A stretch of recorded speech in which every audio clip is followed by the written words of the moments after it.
Caixa de direção Fiat Idea, tira o terminal, muita folga. Travinha para tirar o guarda-pó. Óleo contaminado.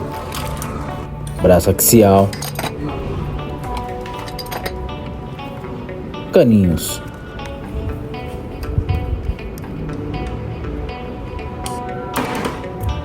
Trava. Tampão de acabamento.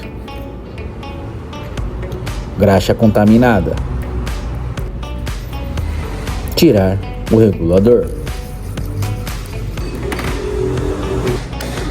Corpo de válvula saindo. Trava da bucha.